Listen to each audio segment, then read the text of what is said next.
చెప్పండి. జై శ్రీరామ్. మాది ఆరాధన టీము చిట్టినగరు. మా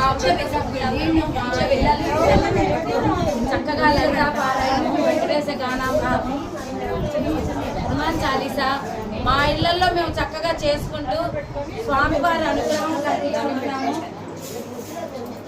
ఈరోజు మా మిత్రురాలు సుకన్య గారు సత్యనారాయణ స్వామి వ్రతం చేసుకొని పారాయణ పెట్టుకున్నారు. మేమందరము వచ్చి లలితా పారాయణ చదివి చాలీసా చదివి ఇప్పుడే స్వామికి హారతి పాట పాడుతున్నాము. మీరు కూడా మాతో పాటు కలిసి పాట పాడాలి. శ్రీ సత్యనారాయణ